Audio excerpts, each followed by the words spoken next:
Hello? Hello? There we go. It appears my mic was temporarily unplugged. Well, hello, welcome to today. Welcome. So, the plan. We're gonna try and chew through as much as we can of the remaining Naruto fanfiction. So, honestly, it's a lot of fun so far.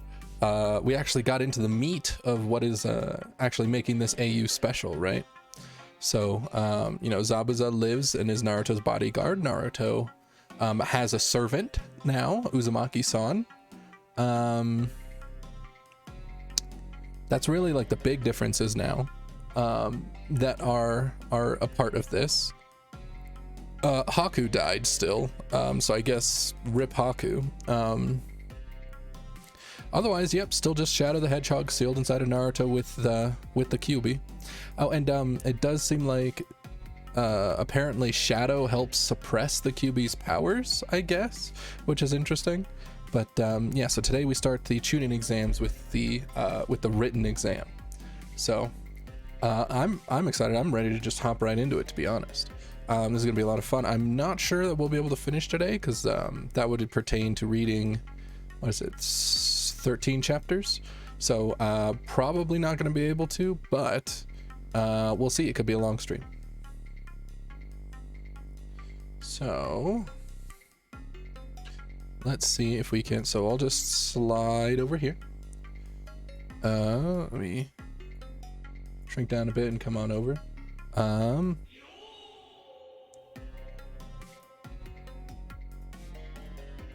it looks like this is not correctly in the scene anymore. Hold on. How about now? There it is. All right, perfect. So, oh no, chapter 7 didn't have a review. Oh, that is super unfortunate. If I had a fanfiction account, don't worry, I would definitely leave a review for you. This is tight. This is tight. I'm down with this. This is fun. So let us hop right in. So Ibuki showed up with so we're at the tuning exams, paper exam. Ibuki pretty much just said, all right, start the test. So here we go. This is not so good. Naruto's an idiot. Hope Hinata helps him, thought Sakura. The secret to this test is to do it one at a time and try to answer at least one of them. Naruto starts to examine his paper and begins to frown. He's suddenly reminded that Hinata is right next to him, and he adopts a smile, hiding his uncertainty. But inside, Naruto's thinking to himself, crap. If I cheat and I'm caught, my team suffers. I've got to be sly, sneaky, and cheat without getting caught. Yes, you're right, agreed Shadow. But in addition to cheating, I may be able to help you. They're watching us like cats watch mice. Like they expect us to cheat. Those bastards. With so many proctors looking over our shoulders, they're probably be watching every little thing every little one does, making notes. Wait a minute. Sasuke couldn't believe it. Of course. This is an intelligence test, in more than just an academic sense. Of course, many people had already realized the same thing that Sasuke did. Hinata and Neji both activate their Byakugan to see through another student and get the answers. Sasuke uses his own Sharingan to copy the movements of another person. Akamaru, Kiba's dog, communicates in dog language to Kiba, who understands it anyway. Shino uses his bugs to get the answers. Tenten uses strings to move a mirror, and Lee adjusts his headband to signal that he got it. Dosu, a sound nin, merely listens to a person writing the answers and gets the answer. Of course, Sakura doesn't need to cheat. What? Her big forehead is good for something. Ino, after seeing that she is done, does one of her family's jutsus. Shintenshin no Jutsu, mind-body switch jutsu. Ino takes over Sakura's body, quickly memorizing the answers. She then possesses Shikamaru and Shoji's body to give them the answers. Shikamaru, being lazy, simply allows Ino to possess him. Ibiki is watching Gaara. That brat is up to something. Whatever it is, he's doing it without batting an eye or anything. For a rookie, he's pretty amazing. Gaara molds a third eye using sand to get the answers. Kankuro has to use the restroom and is escorted there by his puppet in disguise as one of the Chunin proctors. Meanwhile, Naruto is stressing out. He had no way of cheating without getting caught, but luckily, Shadow was able to give him the answers he needed. Wait, so Shadow actually just knew the answers? I thought he was gonna be like, here, let me help you cheat, my dude. But I guess Sonic just knows the answers to the ninja test? Is Shadow the Hedgehog a ninja? I don't know any Sonic lore, so if he is, cool, I didn't know. Alright, 45 minutes have passed, I guess it's time, Ibiki thought as he glances at the wall clock. Woof. Freudian slip there a little bit, sorry. Kankuro walks back in. Looks like you're in luck, said Ibiki. Nani? Thought Kankuro. That time you spent playing with dolls hasn't been completely wasted. Dolls? Does he know about Karusu? Don't worry about it. Sit down, said Ibiki. Kankuro heads to his seat, but not before dropping a piece of rolled up paper on Tamari's desk. Let me explain the 10th question. This new rule is absolute. First, you must choose whether to accept or reject this question. Accept or reject, thought Naruto. Choose? What happens if someone doesn't accept the question? Asked Tamari out loud. If you choose to reject the question, replied Ibiki, and not even try to answer it, you will lose all your points, and you will fail, along with your team. What? Then why would anyone choose to reject it? Said an outraged Tamari. Because of the other rule, sinisterly said Ibiki. Oh, come on, what more can he do, thought everyone. If you attempt to answer the question, but fail to get it correct, you are not permitted to apply for the Chunin selection exams ever again. Nani? All the members of Team 7 thought in unison. Wait a minute, there are ninja here who have taken the Chunin exam already, said a random genin. Just your rotten luck. I wasn't making the rules in the past years, and I am now. I've been upfront with you. You can take a failing grade now and try again later. Anyone who has doubts would be smart enough to reject the 10th question right now. Come back and reapply next year, or the year after that. Are you ready? Then let's begin. Those who do not choose to accept should raise their hands. Once their number have been confirmed, they will leave the room, concluded Ibiki before crossing his arms and playing the waiting game. He didn't have to wait long. Finally, the chat wasn't working for me. Oh, okay. Well, welcome. I'm glad you can chat again. Nice to see you. I quit, a random genin says. I reject the question. Number 50.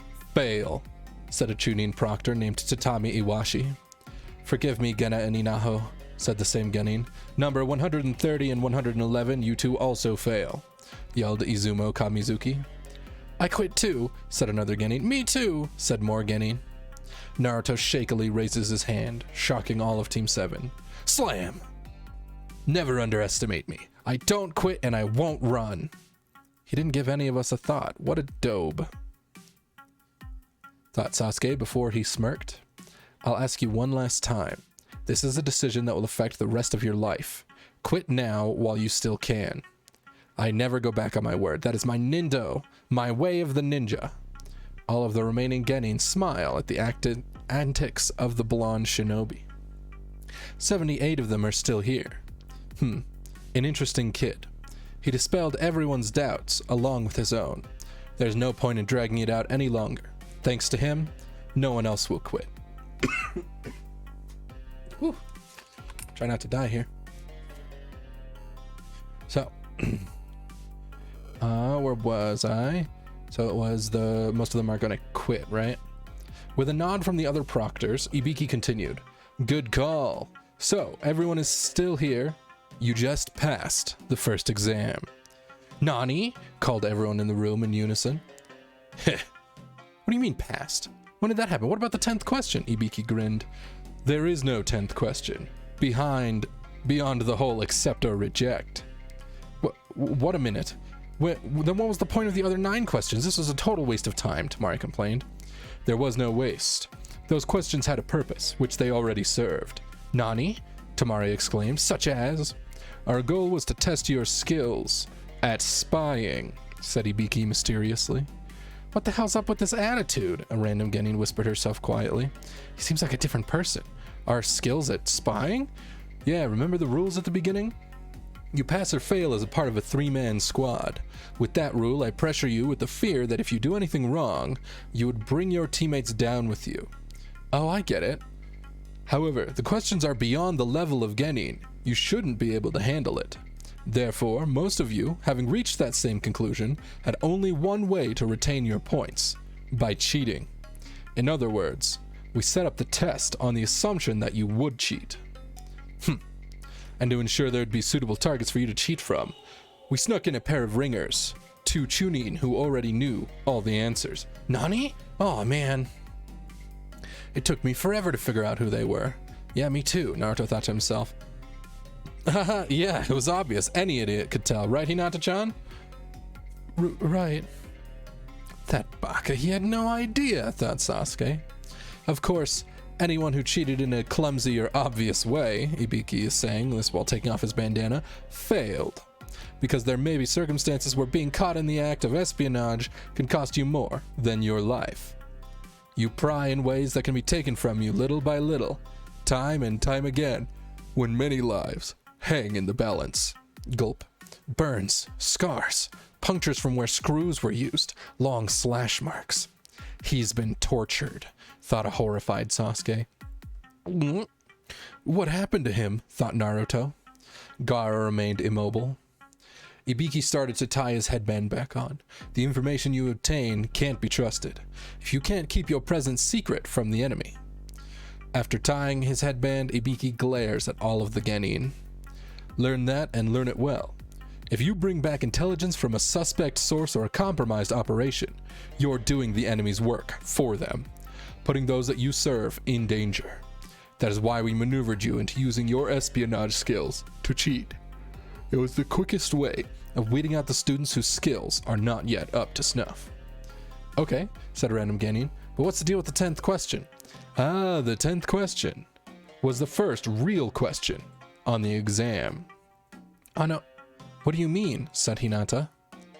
Let me explain. The 10th question was a choice between 2 options that were both difficult and dangerous. Those who chose to reject were failed, and their friends along with them. Those who chose to accept and couldn't answer the question lost any chance of ever trying again. It was a nasty, unfair, no-win set of options. So why did I present them? Let's suppose you all go on and become chunin. You are assigned to steal a vital enemy document, knowing nothing about the skills, deployment, or military preparedness of your foes. You may have to cross territory that has been heavily mined and set with traps. Now, do you accept this mission, or do you reject it? Rather than place your own life or the lives of your companions in jeopardy? Could any chunin get away with only taking on the safe jobs? The answer is no. No matter how dangerous the risk, there will be missions that you cannot decline. A ninja must demonstrate valor that inspires those around them, helping all to overcome the fear. This is the talent we most value in all chunin. Those who cannot gamble with their own fate, who would trade today's certain risks for tomorrow's uncertain future, never taking the chance that lies before them, are weaklings who make only weak and easy decisions. In my opinion, they do not belong in the ranks of the chunin elite at all. By choosing to accept, you answered the most insoluble 10th question correctly. If you could keep that spirit, you can probably conquer all of the many doubts and difficulties you will face. You've all passed the first hurdle. Part 1 of the chunin selections exam has been concluded. I pray that you all fight the good fight. Yeah, Naruto shouted. You do that. Go pray. Oh, an entertaining kid. Ibiki senses someone approaching fast, and the unknown intruder, yeah right, crashes through the window, shocking many of the genin. The unknown assailant hooks a black banner to the ceiling. Of course, Ibiki already knew who she was. Her? Now? Ugh, spare me. Alright, so not much different in the first phase of the chunin exams, so that's good stuff. Nothing quite new yet. Other than, I guess, Naruto didn't have a blank sheet at the end. He actually filled out all the answers thanks to Shadow the Hedgehog telling him the answers. Pretty good stuff, pretty good stuff. Well, let's hop into chapter 9 since that wasn't really too much different. The kunoichi that burst into the room through the window has light brown, pupilless eyes. Her violet hair is done up in a short, somewhat spiky ponytail. She's wearing a tan overcoat, completed with a fitted body mesh suit that stretches from her neck down to her thighs. She wears a dark orange miniskirt and a forehead protector in the form of a small pendant that looks like a snake fang on a thick cord, rather than a chain, to prevent it from being easily torn off in combat. A wristwatch and shin guards. She also wears a dark blue belt around her waist that connects to her skirt and has an appendage-like sash. My name is Mitarashi Anko, second proctor of the exams. Anko then looks around and sees way too many genin. Ibiki, you let 26 teams pass? This exam is way too easy. There are a number of skilled participants this year, Anko. It doesn't matter. By the end of the second phase, that number will be cut by half. This statement caused most of the genin to worry. How difficult is the second part? Genin, follow me! Shouted Anko before she leapt out of the window. The group, led by Anko, arrived in a clearing before a fenced-off forest. Welcome to Training Field 44, also known as the Forest of Death. What an ominous name, thought Shikamaru. Before I explain the second phase, I need to hand out these forms. Forms? Asked Kiba. Yes, forms that state that neither I nor Konoha will be responsible for any deaths during this and the third phase, but particularly in this phase.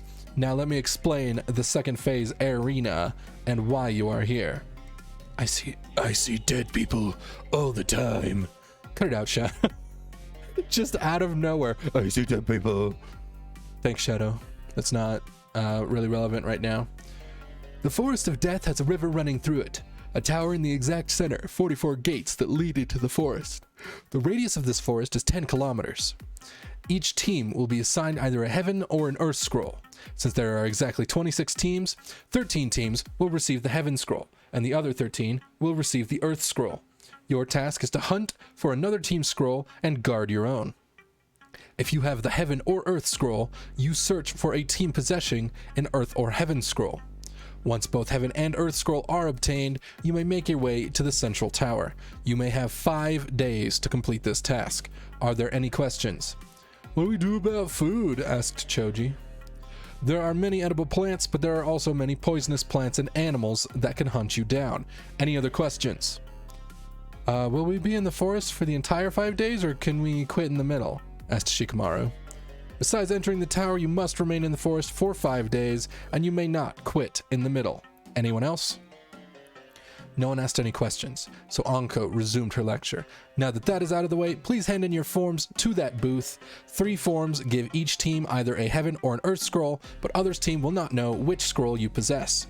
We will break for 10 minutes, so you may receive your scroll and strategize. All the rookie teams came together, but they were shortly joined by Guy's team. Each team agreed that if worse comes to worse, the teams would help each other out. Then, Team 7 were called to get their scroll. Sasuke carried the real Heaven Scroll in his pouch, but Naruto brought out 2 blank scrolls that resembled the scroll, and gave one to Sakura. This time, before the exam to begin approaches, Anko, or another helper, assigned each team a gate.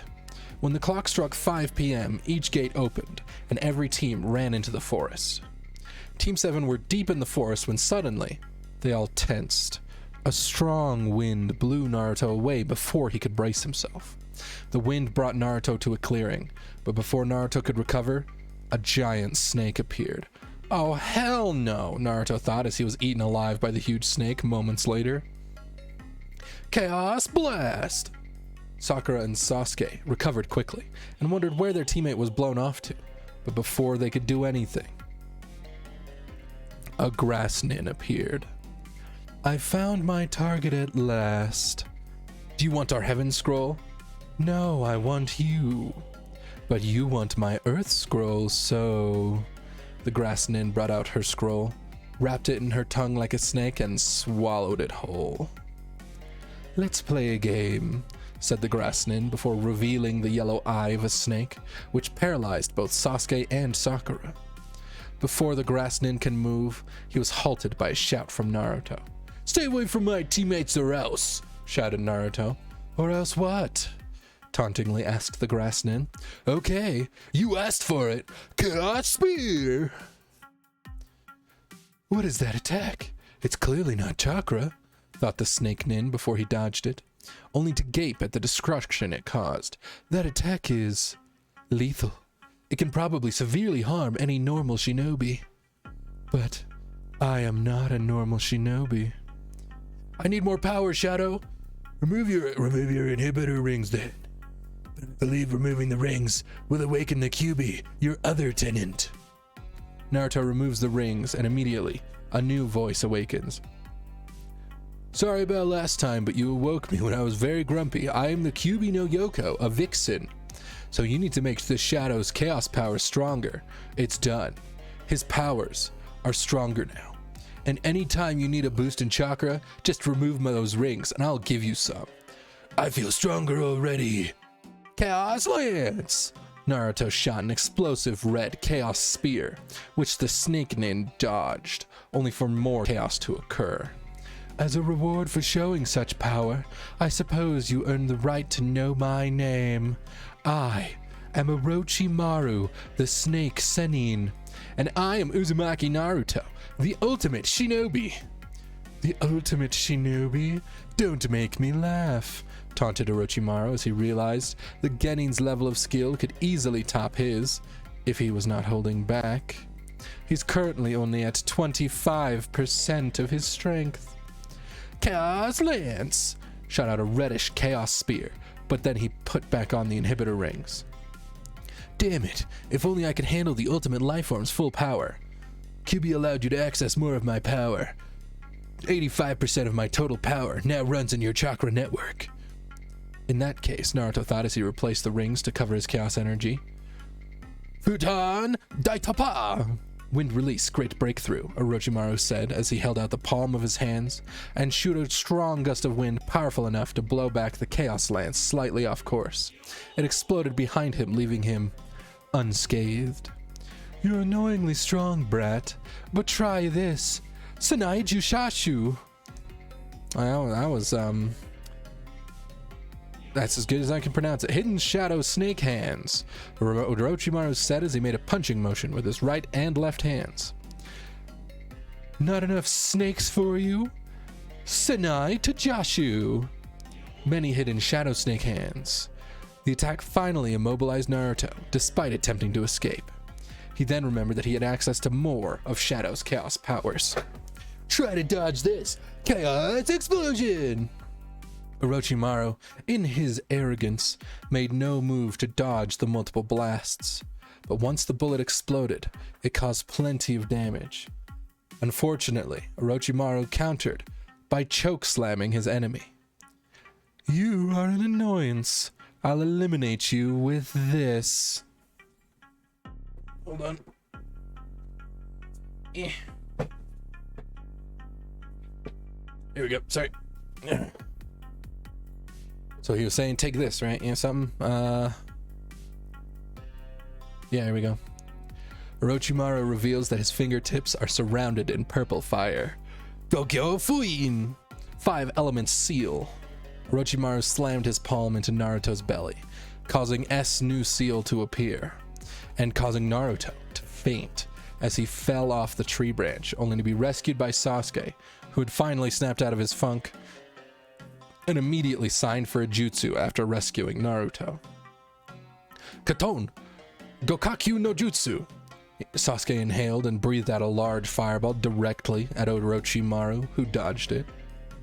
"Damn it! Try to dodge this! Katon! Hosenki no Jutsu! Fire release! Phoenix Sage Fire Jutsu!"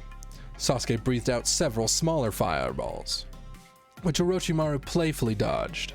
"Is that the best you can do? Uchiha Itachi was far better," taunted Orochimaru. "No! Time for a new jutsu! Katon! Ryuka no Jutsu! Fire Release, Dragon Fire Jutsu.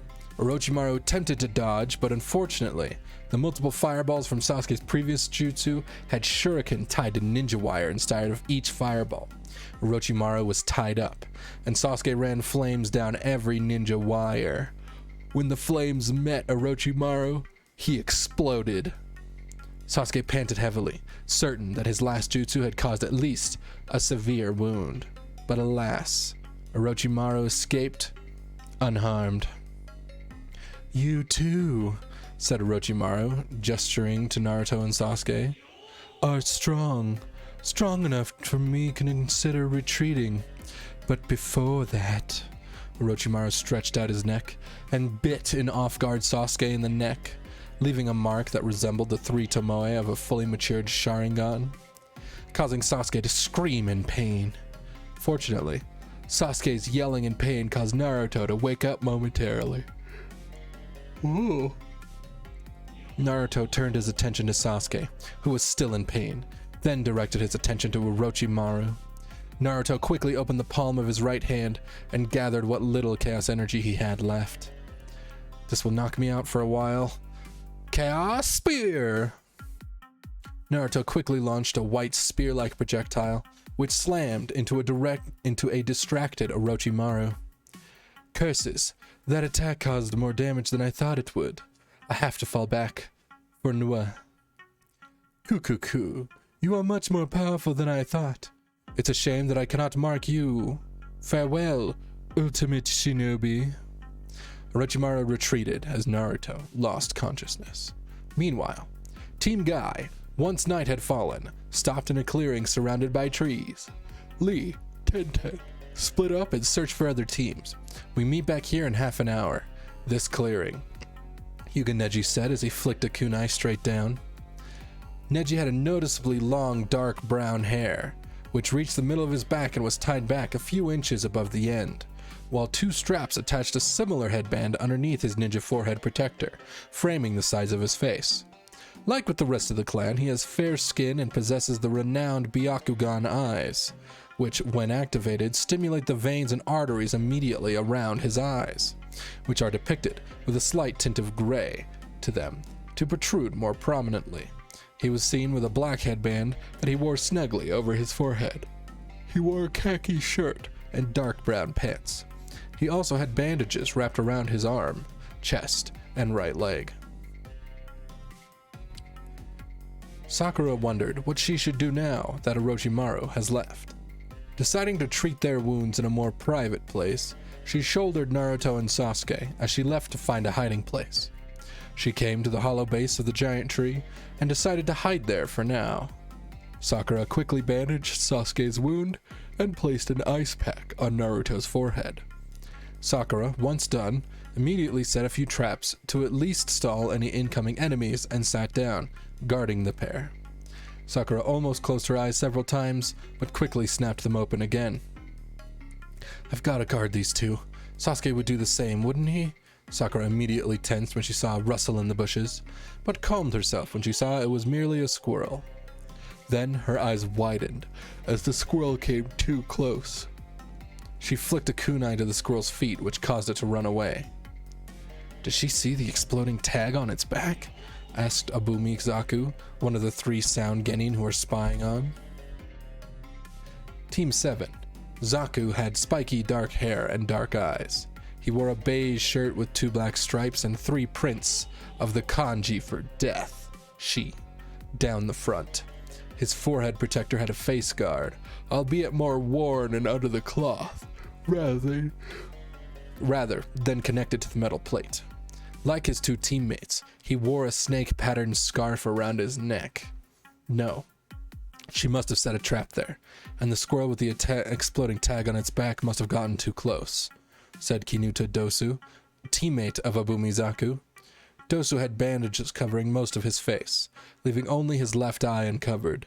He also wears a large poncho with long sleeves, a snake-patterned scarf around his neck, a straw raincoat protruding from the back of his scarf, and a large amplifier on his right arm for most of the attacks. His back is hunched, making him look smaller than he actually is. Like his two teammates, he also wore a snake-patterned scarf around his neck. Nonetheless, I think she may have detected us. "We'll attack tomorrow morning," said Tsuchi Kin, the third member team of their squad. Kin had very long black hair, almost reaching down to the ground, tied by a violet ribbon near the end, and black eyes. She wore a forehead protector, a pale green vest, somehow similar to a flak jacket, and snake-patterned pants and scarf, much like her teammates. "As planned, Kin," said Dosu, the apparent leader of the squad. The members of Team Dosu waited until sunrise. So, they are going to attack at sunrise, thought Sakura, who can apparently read lips. So the Sound Ninja were just making those plans in front of Sakura, I suppose. Meanwhile, Rock Lee had just split up from his group. Lee's hair was cut and styled into a bowl cut style like his sensei. He also began wearing the same attire, consisting of a green jumpsuit, orange leg warmers, and wears his red forehead protector as a belt. Unlike his sensei, he regularly wore bandages around his hands and wrists, which also cover a set of stitches on his left hand, a trait that was due to his rigorous taijutsu training. Rock Lee saw the squirrel with the explosive note, which was already burning. He quickly removed the note and tossed it into the trees, where it exploded, scattering 20 tree leaves. End of chapter 9. Nice. How did she see them? That is my question. Because I assume that the Sound Ninja were hidden when she saw that it was a squirrel. And I don't know what's going on. Maybe Sakura has the Byakugan in this version? I don't know, man. Alright. Chapter 10. Lubricate my throat with some water. Make sure to always drink some water. If you got some next to you, water yourself.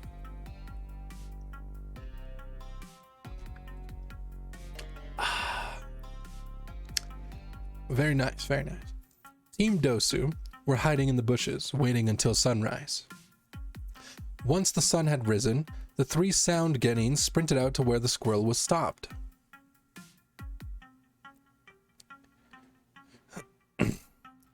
"Wake up, Sasuke. We wish to fight them," said Dosu before he examined the ground. "Loose dirt, grass growing where it shouldn't. You set a trap, but once we see through it, it's useless," said Dosu as his team jumped over the trap.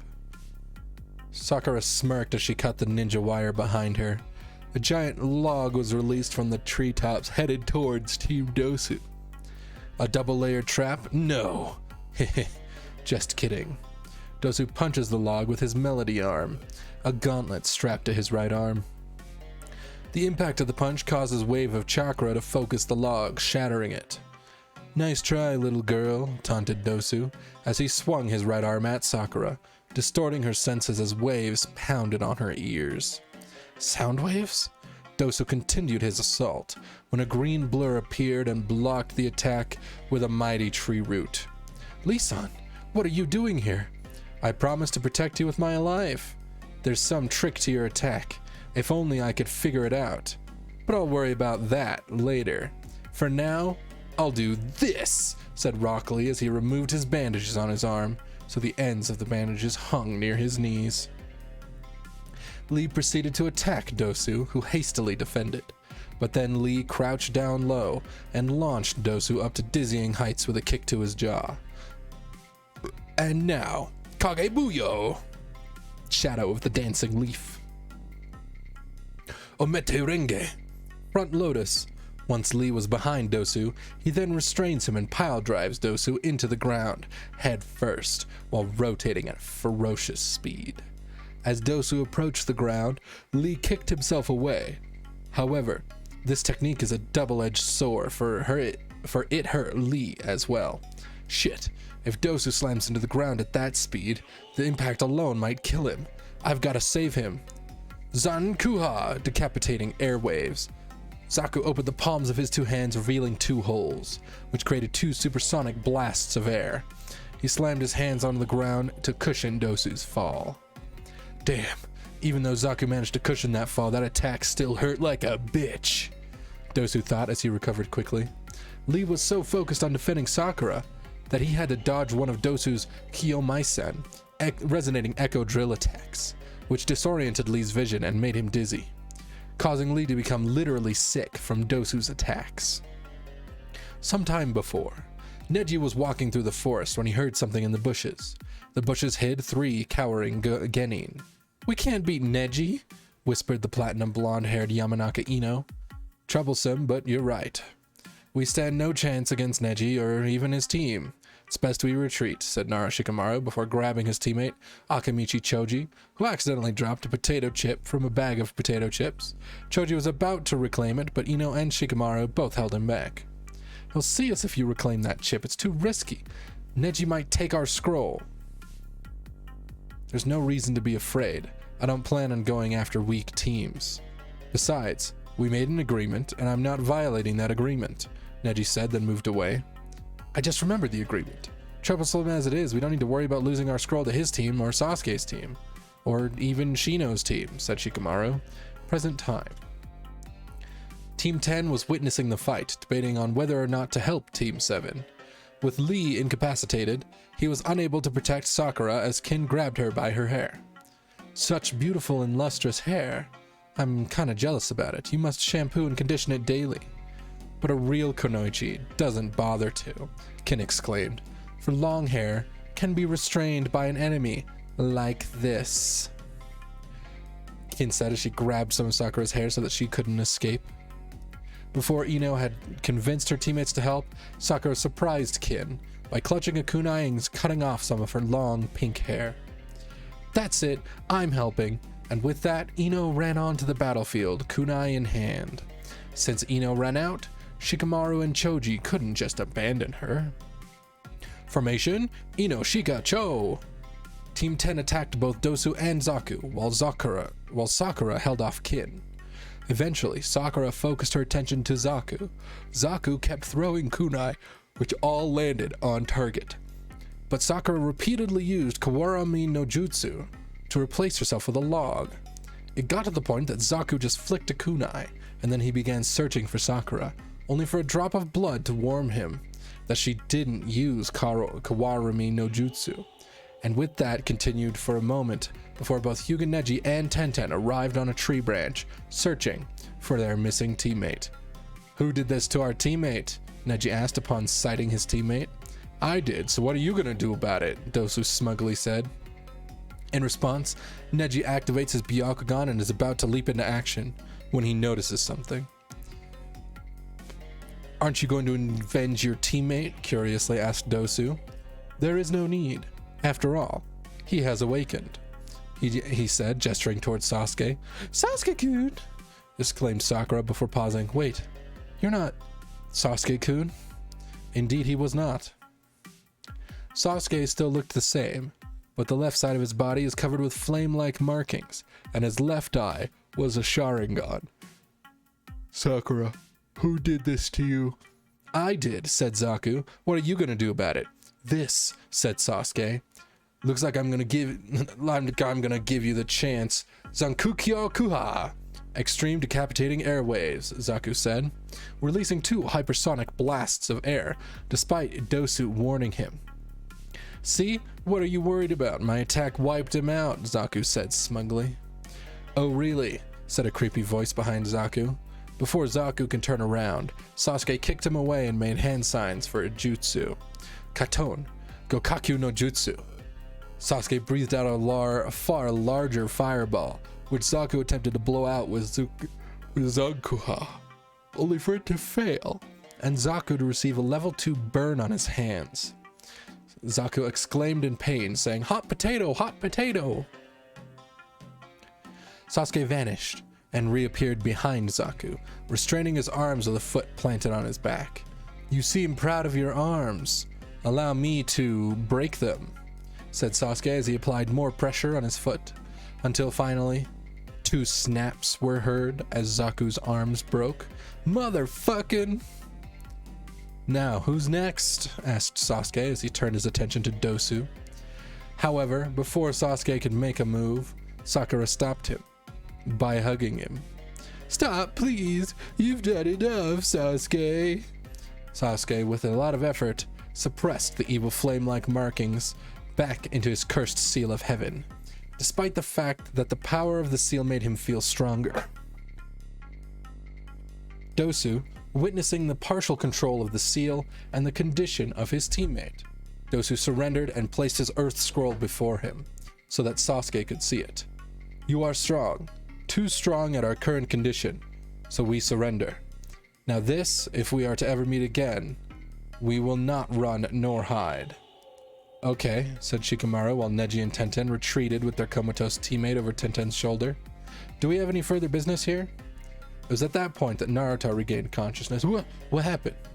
While Shikamaru explained it, Ino turned to Sakura's current hairstyle. Now that just won't do. Luckily, I have some hair supplies. Sakura, come here, said Ino, pulling out a hairbrush and a pair of scissors. Let me fix your hair. Team 7 traveled with Team 10 to assist each team and obtain the correct scroll. The Earth Scroll for Team 7 and the Heaven Scroll for Team 10. Both teams traveled to the tower, ensuring that they were not followed. No complications arose as the teams separated to enter the tower. With Team 7. After Naruto persuaded Sakura, both scrolls were opened and quickly flung to the ground, where certain Chunin materialized. Iruka-sensei, an astonished Naruto greeted their old sensei from the academy. Then the smoke vanished to reveal Iruka, with only a towel about to bathe. The sight of Iruka-sensei in his birthday suit caused the three genin to react differently. Naruto examined the wall and spotted the Chunin motto. Sakura quickly shut her eyes, not wanting to see her old sensei clad in his birthday suit. Unfortunately, when the cloud of smoke appeared, Sasuke unconsciously activated his Sharingan. Now the image of a naked Iruka will always be burned into his eyes. My eyes! Sasuke cried out, wiping his eyes with his hand furiously. Now of all times, Iruka embarrassingly thought as he attempted to cover himself. I guess congratulations are in order. You made it at night. The third stage of the Chunin exams will be explained tomorrow morning. Now, after I do something about my current state of dress. Ano, why don't you just use the Henge no Jutsu? Looks like I have no choice. Well, it's better than nothing. Henge no Jutsu! Iruka transformed into a clothed version of himself. After he saw Naruto gazing at the motto, Iruka quickly explained it before leaving the group in their assigned room. Team 10 weren't any bitter. Their scroll summoned two familiar Jonin having sex. Oh, that is scandalous.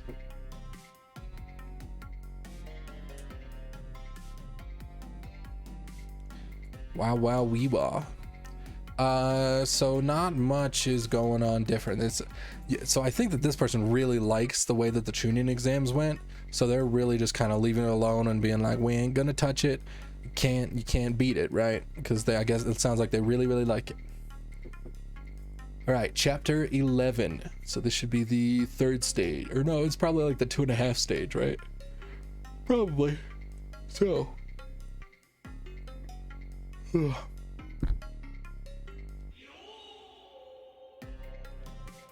Chapter 11. The following morning, noon. 7 teams in total have passed and gathered into a large arena, with balconies on either side of the room. At the front of the room, there's a large statue of the top part of a shinobi, making the tiger hand seal. The statue was wall to wall. So everyone here has passed the second stage. Normally, we would go into the third stage. However, there are still too many genin here. Therefore, we will have a preliminaries. Sarutobi was about to explain the preliminary round, but was interrupted by a shunshining of a shinobi. Pardon me, Hokage-sama, but as the examiner for the third stage, allow me to explain. The speech that the Tokubetsu Jonin made was constantly interrupted by the occasional coughing fit. As the Tokubetsu Jonin introduced himself as Gekko Hayate, some participants mentally questioned just how sick was the examiner. That's all. Anyone here wish to quit? Keep in mind that the preliminary matches are one-on-one, and a decision to quit the exam does not affect your teammates. In that case, I, Yakushi Yakabuto, will retire. Very well then, anyone else? No one else raised their hands. Okay, the third stage preliminary begins. Anka whispered into her mic, lower it down. A scoreboard lowered down. Now, this will ultimately decide your fate. Begin shuffling through the names. 2 names appeared on the board. Match 1, Uchiha Sasuke versus Akado Yoroi. Sasuke looked up at the board and saw that he was first up to fight. Well, it looks like I'll be able to show just what I can do. Unless... He thought to himself as he walked down to the arena while rubbing his shoulder. He surveyed his opponent and saw his face covered by a mask and wore sunglasses. Sasuke figured that he kept this look to try and intimidate his opponents. But that wouldn't do anything to an Uchiha. Very well. The match is all out. No rules. It will end when one fighter cannot continue or when I deem it is over. You may go as far as to kill, but we do not recommend you do so. If there are no questions... Hayate looked at both and saw neither had questions. Then, begin. He brought his hand down and backed away to see both fighters start up. Sasuke was fast on the move to get the strikes in, striking with punches and kicks to keep Yoroi off guard. He felt he had taken a slow lead as Yoroi was mostly on the defensive. Alright, time to up the ante. Sasuke jumped back and pulled out a few shuriken, launching them at full speed at his opponent. Yoroi took out a kunai of his own and blocked them, while Sasuke reacted and got a kunai, taking the fight forward. Naruto stood and looked on at his teammate. After the run-in with Orochimaru, he wanted to see just how things were gonna go, because of the stupid seal the snake gave him in Sasuke. The Gogyo Fuin cut Naruto off from Kyuubi, while Sasuke was affected by the Ten no Juin, cursed seal of heaven. Sakura wanted Sasuke not to fight because the seal had given him problems, but Sasuke had insisted he was fine. From Naruto's look of things, Sasuke was doing pretty well. He said the seal wasn't bothering him. I guess we'll see. Naruto then thought about the seal he received himself. He removed the inhibitor rings once again, but noticed he heard nothing from the Kyuubi. Shadow had told him the seal was blocking communication with her, and that he would need to be removed if he wanted to fight at his maximum again.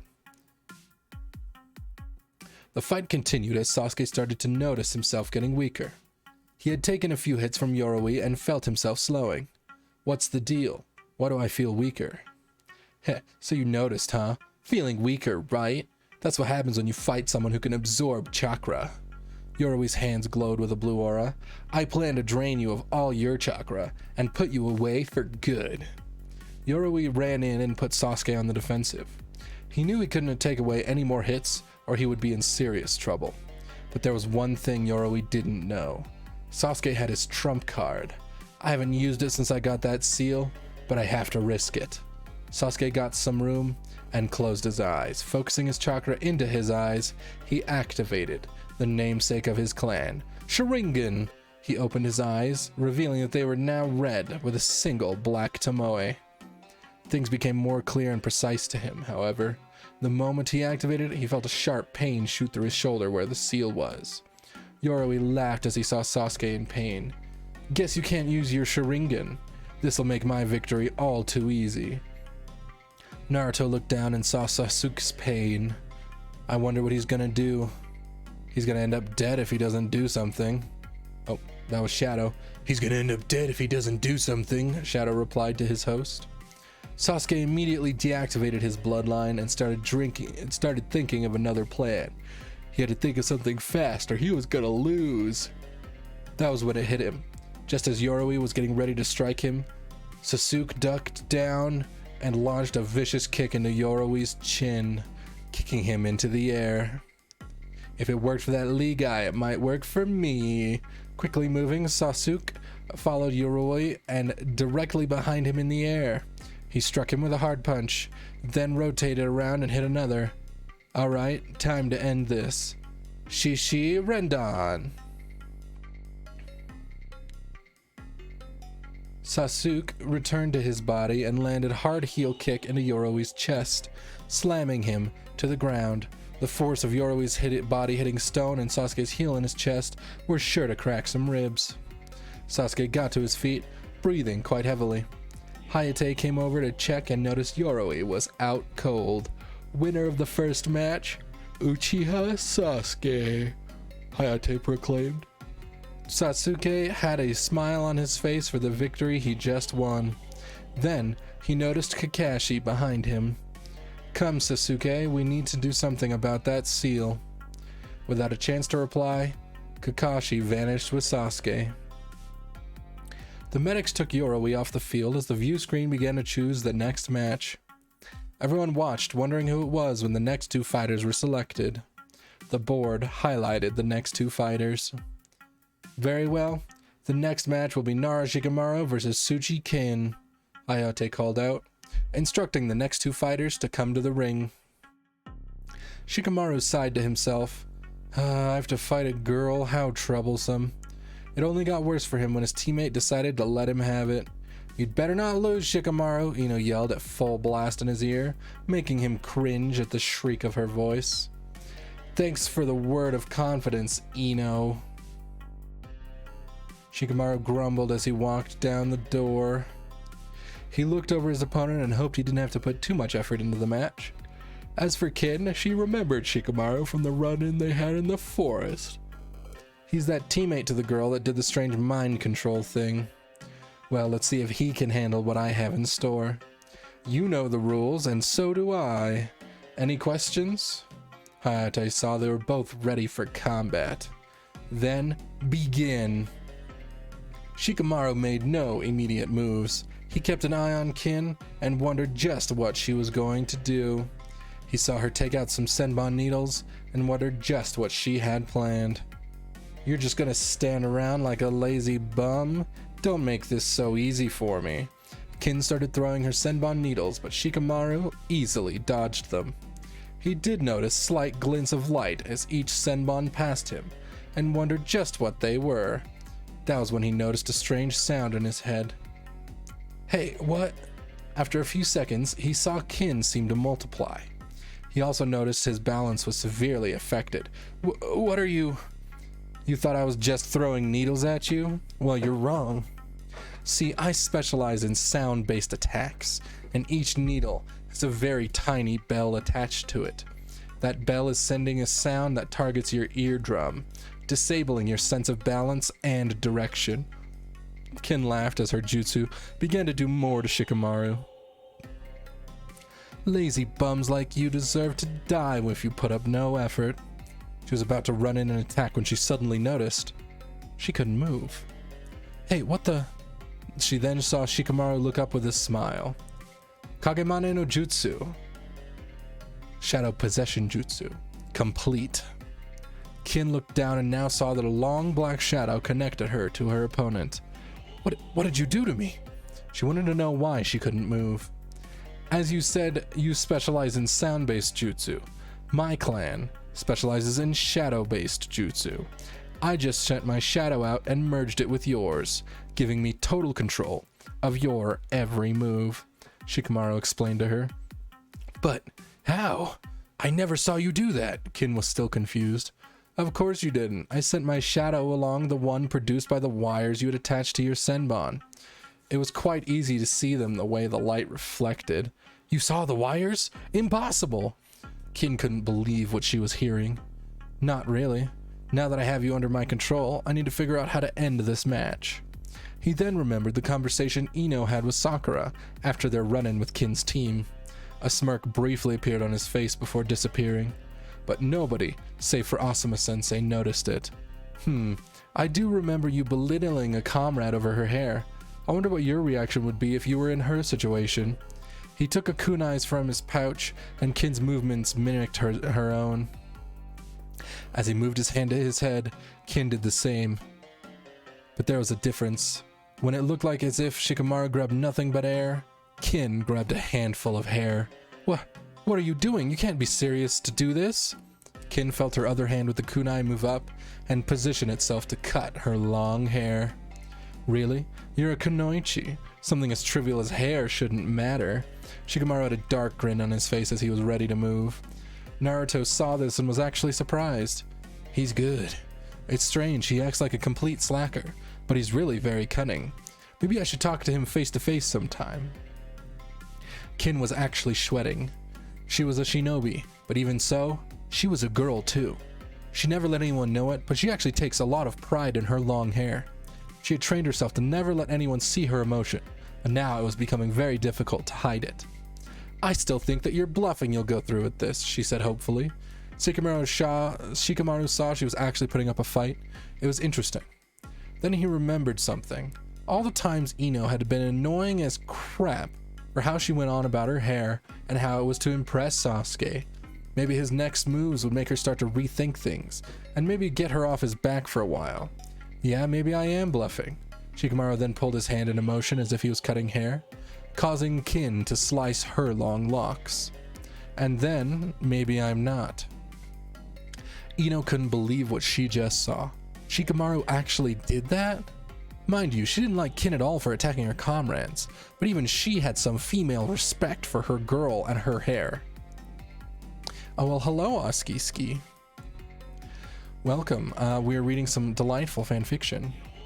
Shikamaru just made Kin cut her hair with the shadow possession jutsu. Or wait, what did they call it? Yeah, shadow possession is the term they use. Alright, so Shikamaru saw the reaction and knew it's what he wanted. Now then, are you ready to forfeit? Kin kept fighting. She wasn't going to quit, even though she had now cut off all of her hair that she had grown since birth. No way, you loser. I'm not gonna back down. Shikamaru figured as much, so he went for more extreme measures. He pulled his hand down slowly and stopped at the middle of his chest. Huh, I wonder what this'll do to you. Kin's kunai was right at the tip of her breasts, just touching her top. What are you planning to do? This is one of the worst things about facing a male member of the Nara clan when you're a female. Shikamaru started moving his hands slowly left to right, causing the Kin to do the same. However, their reactions were quite different. Kin's body started shaking at just what was going on. So tell me, do you feel it's worth continuing? Kin's mind was racing. From the way Shikamaru was talking, she was sure his intent wasn't to humiliate her, but to torture her. Not even she would be so sadistic to do this to another kunoichi. I quit, please don't go any further. Hayate saw she was clear on her decision. Very well, the winner is the sadistic Nara Shikamaru. Sadistic? I think that title fits Naruto more. Upon thinking that, Shikamaru released his jutsu and returned back to his team. Kin did the same, though extremely shaken up. Oh shit. So, Shikamaru, he's a sick bastard in this version, I guess. He's very much so, after belittling the women kunoichi, or like the women ninjas, I guess. He, you know, instead of bonking her head on the wall like he does normally in this AU, he cuts off her hair and stabs her in the tit. So, you know, it'd be like that, I guess. So, Ino was the first to approach Shikamaru after his match. What the hell was that? Ino, did you want to be in the same position? Shikamaru didn't bat an eye, and actually had a slightly dark stare. Ino felt a chill run down her back and immediately backed off. I don't think so. Now quit acting so bossy, and things will be fine. Everyone shot a glance at Shikamaru and just wondered what was up. Shikamaru didn't really care. He was just happy it knocked something into Ino. Then he turned his back to the screen to get a look for the next fight. So we got like dark Shikamaru in this version, which I guess makes sense because I think they're trying to push the Shikamaru Naruto friendship, and Naruto is so freaking edgy in this, man. All right. Kankuro versus Misumi Tsurugi. Please come down to the arena, Hayate instructed. Want to become famous? Oh boy, do I. Anyway. See you later, dude. Wait, it won't close now.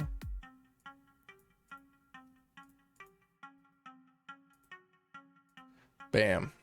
This author doesn't really like girl characters. That's possible. I mean, we know that they hate Sakura, given what they did to her earlier on. But, let's see.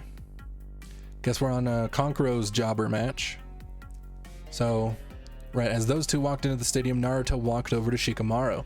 Didn't know you had that in you to be like that, he commented on Shikamaru's minor application of torment. I think a bit of you may have rubbed off on me. It got Ino off of my back. So I'm happy about that. Shikamaru flashed a curt smile. Too bad the rest of the day is going to be a complete bore. Yes, they also did not care for Haku. Haku is dead, but Zabuza lives, by the way. And also Zabuza is apparently Naruto's bodyguard now. I highly recommend checking out the last stream too. There's a lot going on now. I don't know, maybe not. Naruto turned over to look at the railing after the match had started. That was apparently about to end. Looks like the puppet guy is gonna win. Oh well, wonder who'll be next. Kankuro's match had gone very quickly as he used his Karasu puppet to take out Misumi. As Kankuro walked back to the victor, the next opponents were being chosen. This should be good. Naruto looked at the board and saw the next two competitors. Hey, Sakura? The board listed the next two fighters, Haruno Sakura and Tenten. Oh, we are branching paths now. Here we go. So it's Sakura versus Tenten now. All right. Here we go. All right, this is new, fresh content. Yes, please tell me what is going on here. Wait, does that mean that Ino's gonna get her shit clocked by Tamari? Because that's gonna be really funny. So it sounds like, excuse me, it's pronounced 20. So it sounds like Ino's gonna get her shit rocked by Tamari. And this author wants Sakura to go to the finals, it sounds like. Or like the final round at least. Unless Tenten wins, which would be really funny. The only woman who gets respect is Tenten. Now that would be a twist. Alright, well, next match. Hey, Sakura, Naruto called out to Sakura. Sakura looked over her teammate, wondering what he wanted. What do you want, Naruto? Try not to make yourself look like any more of a worthless kunoichi. Yeah. Naruto saw that Sakura was facing off against Tenten, the kunoichi from Team Guy. Hands down. Oh, they do respect Hinata, yes. Well, and Hinata and Naruto are already dating, by the way. They were dating before this, before the series started, actually. Hands down, she heavily outclassed Sakura due to being older, more experienced, and the fact that Tenten actually took her career seriously. Sakura paused for a bit, feeling the sting of his words. Though a tiny part of her actually believed Naruto was right, but she refused to admit it. She made her way down to the stadium for her match. This should be good. Tenten cracked her knuckles and did a quick check of her pouch. You're supposed to be the top-ranked kunoichi out of this year's class. I hope you can give me a challenge. Yeah, whatever. Sakura did a quick stretch before Hayate called the match to start. Alright, match 4, Tenten versus Haruno Sakura, begin. Hayate started the match and Sakura immediately ran into attack. Tenten saw her and her disposition suddenly changed. Doesn't she have any refinement at all? You'd think by now she'd at least have started on a standard taijutsu stance. Tenten was utterly disgusted that the top kunoichi of this year would be like this. She took out a scroll and summoned a pole staff. You really have a lot you need to do. She evaded Sakura's charge and tripped up the pink-haired girl rookie. Easily. Come on, rookie. You're supposed to be the best in your class this year. At least put up a fight. Sakura got back to her feet and was not happy. Shut it, you bun-haired bimbo. I'm sorry, that is such a good insult. You bun-haired bimbo. Oh god, that is delightful. French kiss. I'm better than you. Before she even finished, she was on the ground in pain as a kunai was sticking out of her leg. You'd better be glad we're comrades, because if we weren't, that kunai wouldn't be in your leg, it'd be in your chest. Tenten had another kunai ready. The first move, and I could already tell you were weak. Do you even train at all? Or are you too busy swooning after that Uchiha kid? Don't you dare talk about Sasuke like that, you Sakura couldn't finish as another kunai went into her arm. You know, I've never missed my mark when it comes to target practice. So unless you have some hidden jutsu or something, I'll keep this up all day until you are incapacitated. Tenten was barely breaking a sweat over Sakura. If you're what comes out of the academy as the top kunoichi, I hate to think what the other kunoichi are like. Actually, I'll rephrase that. I'd hate to see what that blonde is like. Neji's cousin probably puts up way more of a fight, but her confidence holds her back. Naruto looked over at Hinata, who was standing beside him. You've had confidence issues, Hinata Hime? She shook her head in agreement. I do still somewhat. I hope you won't think ill of me, Naruto-kun. All Hinata did was stare down at the ground in shame. Raise your head, my Hime. You've done nothing to shame yourself. If you still have problems, don't worry. I will help you, I promise. Naruto half whispered so that no one could hear him, as he lifted her chin with one finger and looked deep in her eyes, showing his resolve. You can always count on me. Never forget that. Hinata felt a bit better. Thank you, Naruto-kun. No one was looking. Everyone concentrated on the match. So Naruto took this... sorry, my throat. So Naruto took this opportunity to kiss her on the cheek. The last two turned back and kept up with the match. Sakura was seriously getting her ass handed to her by Tenten. She had taken 2 more kunai in her legs and arms and was on her last leg. Just quit already, it's not worth it. Tenten was getting bored. She didn't want to do anymore because she had the match pretty much won. Sakura was on one knee breathing hard. She was bleeding pretty badly from her wounds, and she knew she had to think of something if she wanted to win. She then looked up at the rafters and saw Naruto, his gaze cold and black. It made her furious, but it was all true. I really am weak, like he said. Have I been focusing too much on Sasuke? Tenten hasn't even broken a sweat against me. I can't go out like this. Sakura was at her limit. She had no clues what else would work until she felt something in her pouch. One shot. I just hope I come out of it alive. Tenten saw Sakura still struggling to move. Okay, I'm done with you. Just stay down. She threw 4 more kunai at Sakura, aimed right at her arms and legs, planning to incapacitate her. Sakura saw the kunai coming and did the only thing she could. Once the kunai struck her, she disappeared, replacing herself with a log. Kawarimi no jutsu. Tenten immediately looked around when Sakura did a replacement. I'm not weak, and I'll make sure you know that. Sakura appeared right in front of Tenten and held up a piece of paper. That happened to be a grade 1 paper bomb. Get away from this! She threw the bomb right at the floor between Tenten's feet. You idiot! Tenten barely had a second to move as the bomb exploded. Because it was a grade 1, it was only strong enough to knock a small hole in the wall. It wouldn't cause a lot of bodily damage, but it would make anyone close to the blast hurt. The explosion sent both Tenten and Sakura flying into the walls. After the smoke cleared, Tenten was out cold, with minor burns. Sakura was also out, and she had some burns in addition to her kunai wounds. Both girls are unable to fight. This match is a no contest, no winner. Hayate declared the medics tended to each girl.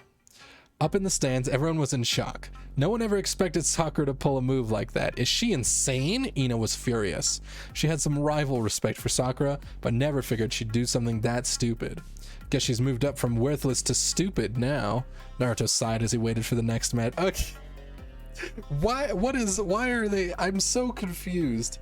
Other than like this person seeming to have a real desire to rough up the women in the story, like goddamn. I don't know why the fight had to be with Tenten other than I guess with Flavor, because it was still ended up being a no contest, so it's a little interesting. But hey, you know what? It is how it is, I guess. And also, how is Tenten gonna be in there like absolutely destroying Sakura, and then suddenly a single paper bomb that is not enough to do real bodily damage just throws her into a wall? So one hit, she got like, oh, a little bonk, whoops, and then boom, Tenten's out. Like, what? Come on, man. Jeez, this man has this. I don't even know if it's a man. This author on the go 714 must hate women. Or just the women in the show, at least. Like, gosh dang. Okay, so I guess chapter 12. The matches continue as everyone watch over the board. The next match hopefully would be just as interesting as the previous one. Match 5, Tamari versus Yamanaka Ino. Ayate announces both fighters. Oh crap, that girl looks like she means business. I better pull out everything if I have to. Ino thought to herself as she made her way down to the stadium. Sakura, I could easily deal with this, but this is going to be a deal challenge. I hope this girl puts up more of a fight than that pink-haired weakling. It's not like she's going to win anyway. Tamari was fully confident in her ability to win. I may not even have to show her the third moon. Hayate saw the two girls entering the field and saw that they were ready. Good. Then match 5, begin. Ino and Tamari didn't make much of a move as they sized each other up for the fight. Ino was the first one to make her observations. Whatever that big thing is on her back, I gotta make sure she doesn't have a chance to use it. I guess I am gonna make my first move. She reached inside her pouch and took out a good amount of shuriken and sent them all flying towards Tamari. The other blonde barely did anything as she used her weapon to deflect them all, slightly opening it to reveal a purple circle. So now you've seen the first moon. There are 2 more. If you see the third one, you've lost the fight. Make your next move. Ino was a little miffed, but not enough to break her concentration. Third moon? Wait, what? That thing looks like a fan of some kind. So when she said third moon, does that mean when she has the fan fully open? Okay, long range isn't going to work on her. I'd better keep it close until I can nail her with my jutsu. Ino changed things up and went in for a close combat. Tamari easily held her off, but Ino kept up pressure as much as she could until Tamari nailed her with a strike from her fan, causing Ino to slide back a bit while Tamari then showed off the second moon. That's 2. You have 1 chance left, make it count. Tamari was just as calm and unmoved. Okay, this isn't good. She held me off in close combat and long-range combat. If I use my Shintensen without her being restrained, the chances of me hitting it are so low. And if I miss, I'm wide open.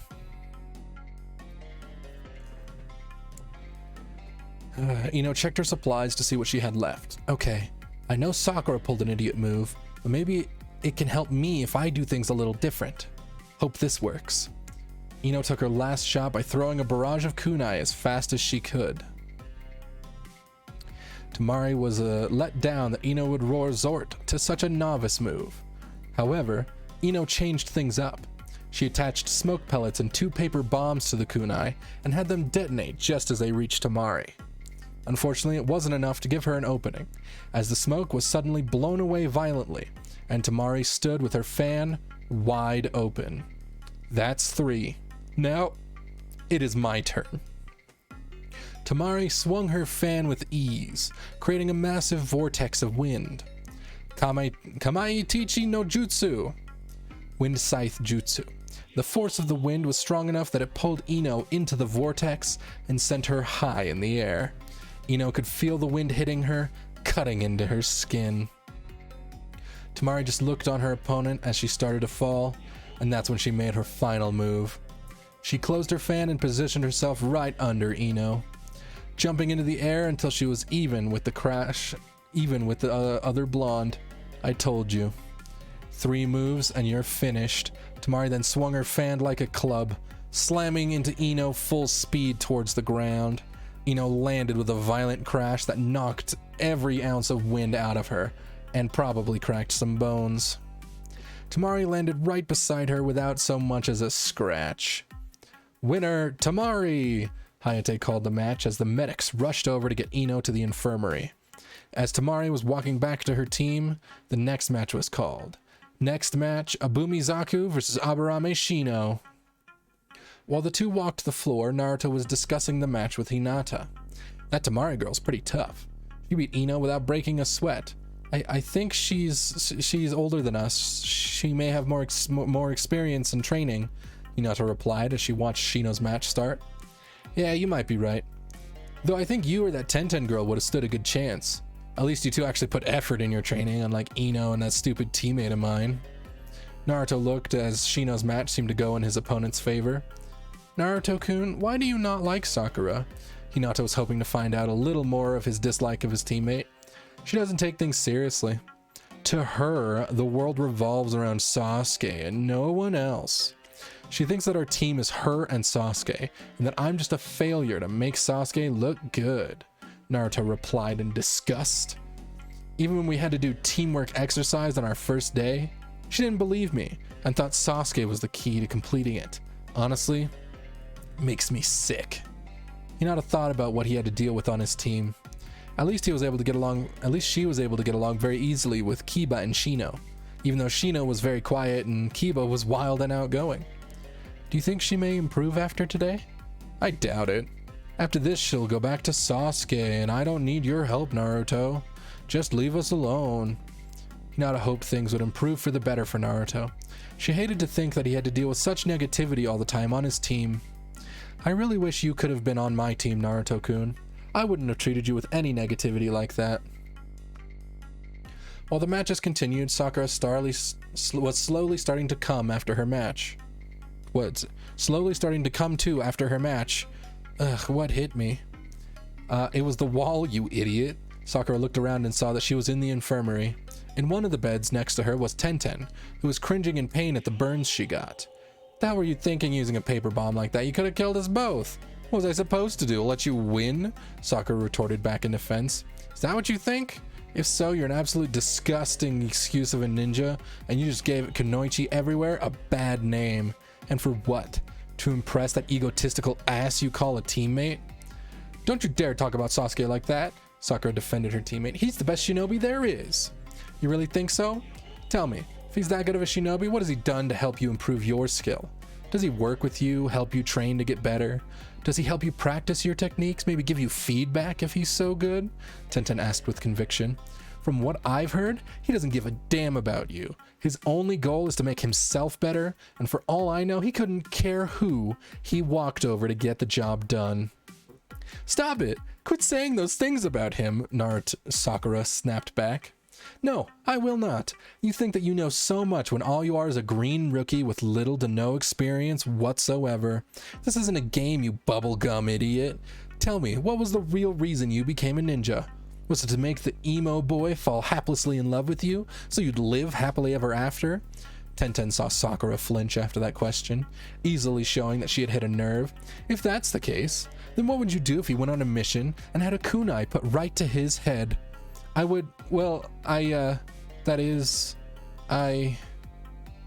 don't really know. Sakura lowered her head, realizing again that maybe she was wrong about a lot of things. Of course you don't know. You're so stuck on that Sasuke kid, you can't see the things around you. Probably don't even pay attention to your other teammate, that Naruto kid, or whatever the hell his name is, Tenten stated. Naruto's a loser. Honestly, he doesn't even deserve to be on our team. He's a no-name idiot who's absolutely worthless, Sakura said coldly. Oh, really? Have you even taken the time of day to even think about what he can do? Or is your head still so far up Sasuke's ass that you could care less?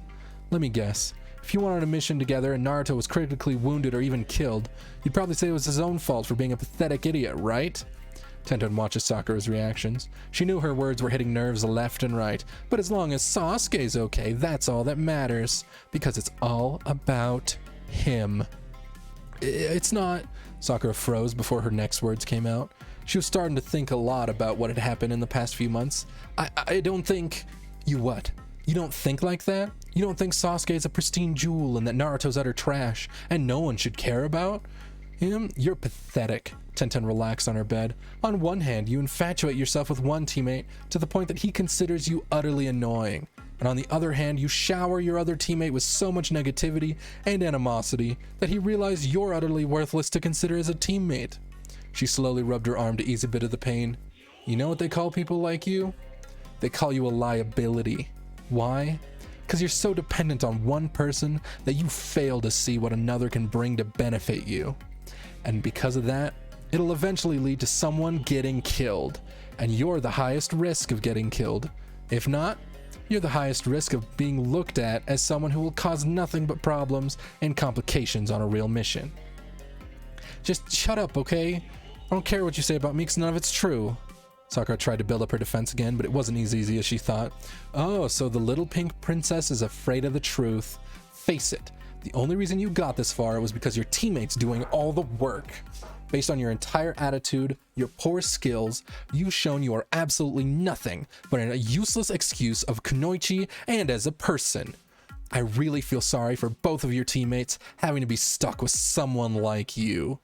Tenten turned her attention away from Sakura, having nothing else to do with the girl. She's lying. Everything she said is completely wrong. I'm a good kunoichi. I was the best one in my class. I was better than Ino and Hinata, only because... Sakura suddenly had a flashback in her head. She remembered back when she was in the academy overhearing the teachers while she was on lunch. Flashback.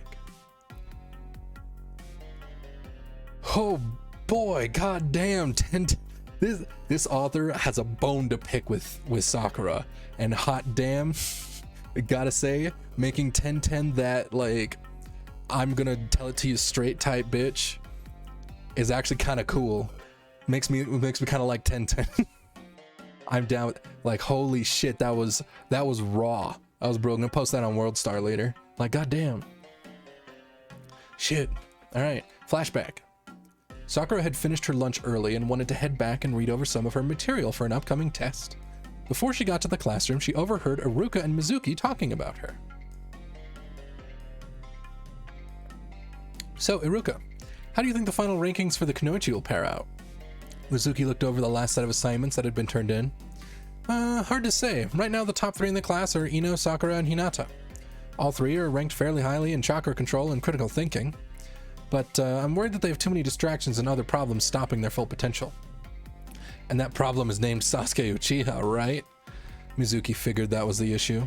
Only for Ino and Sakura. Those two can't get past fawning over him all the time.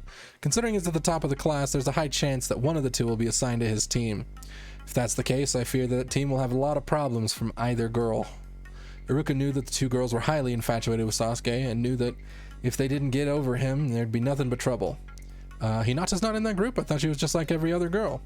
Mizuki was surprised to hear Iruka had not included Hinata. Actually, her attitude shows she has no interest in Sasuke whatsoever. Paid attention to how she is in class, and she's actually quite fond of Naruto, Iruka admitted. That dead last? Why would you have her eyes set on him? Mizuki was quite surprised. I don't know, but for some reason I've seen slight improvements in her abilities every time Naruto has said anything to her. Remember during the last time we had sparring and Hinata was faced against Ino, and it looked like she was going to lose the spar, but when she overheard Kiba and Naruto cheering for her, she seemed to become a different person and came back out of nowhere to actually win the spar? Iruka explained, to be honest, in terms of skill, Hinata is probably the best kunoichi out of the 3. It's her confidence issues that are really holding her back. If she could overcome her confidence, maybe she could leave Sakura and Ino so far behind, there'd be no contest who's the top kunoichi. But would having her paired with Sasuke be a good idea? With the way it's going, it's obvious that Naruto will be on Sasuke's team already, and with Hinata's infatuation to Naruto, it may prove problematic. Iruka shook his head. I don't believe that. With Sakura and Ino, they're showing their affection out in the open, and it's causing a sharp rivalry between them, causing them to forget their basic skills. Hinata's not like that. To be honest, I really think that she would be a huge improvement for Naruto, but since the rankings say otherwise, it's highly likely she'll be teamed with Kiba and Shino. Ino will probably be Shikamaru and Choji, and Sakura is going to end up with Sasuke and Naruto. Iruka collected his papers and placed them in a file. If it happens like this, however, I really think things will not go so well based on everyone's current attitude. If Ino and Sakura don't start taking things seriously, they may cause a major problem on their team. End flashback. I was actually tied with Ino and Hinata in the final rankings, but Ino got placed with Shikamaru and Choji due to their family history. She actually had beat me in the Ninjutsu portion of the exam. And the only reason Hinata didn't edge me out was because she was holding back during the Taijutsu exams for fear of really hurting someone with her ability, even though she still scored the highest on Taijutsu. Tenten's right. The only reason I won and got on Sasuke's team is not because I was better, but because Ino had something better going for her, and Hinata was holding back. Sakura didn't want to admit it, but everything Tenten had told her was correct. She didn't really do much in their mission to wave. She hadn't really gotten any types of improvements in her own skills, except for how to walk on trees, and Sasuke still paid no attention to her anyway. All she did was lay back and really take a look at how her career was going up until now. Back with the matches, things had gotten pretty heated. Shino had won his match against Zaku, and there was a brutal match between Lee and Gaara that had people in shock over the whole ordeal. Lee suffered some serious injuries to his arm and leg, but showing use of the 8 inner gates was sheer amazing. Everyone couldn't believe that he'd actually inflicted some form of damage on Gaara. That left 6 contenders to fight: Naruto, Hinata, Choji, Dosu, Kiba, and Neji. There was a small reprieve to fix the ring after Lee and Gaara's match, so the remaining fighters had a bit more breathing time before they competed, though Naruto noticed something about Hinata. "Why are you nervous, Hime? Are you worried we may end up fighting each other?" Naruto asked. Little. I don't want to mess up in front of you." She was doing her best to suppress her nervousness, but it wasn't working too well. Naruto just sighed as he placed his hand on her shoulder. "Listen, I'll never look down on you or think you're a failure. That's my solemn word." He saw her start to feel a bit more relaxed. "If I face you in the next round, I want you to give me everything you have. Show me your true power." "But what if I hurt you, Naruto-kun?" That was the one thing she never wanted to do to him. "Like you could hurt the ultimate shinobi." "If you hurt me, then it will tell me I need to step up my training and become stronger so that I can be at your level.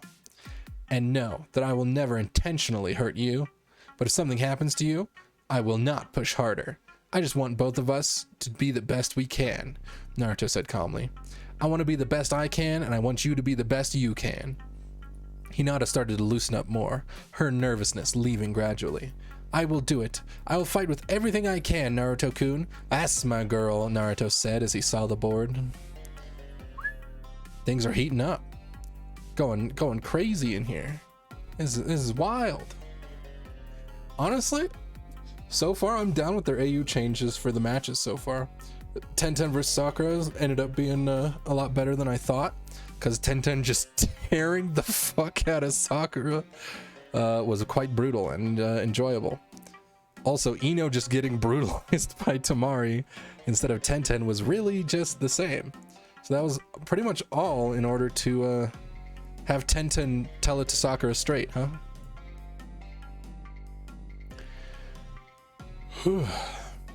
Chapter 13. Let me take a drink first. If you got water with you or you got something, please feel free to hydrate.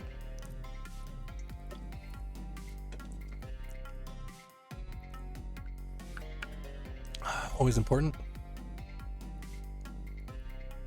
Well, looks like we won't be facing each other, Hime. The board showed that Naruto would be in the next match, and his opponent was Kiba. Any advice against Dog Boy?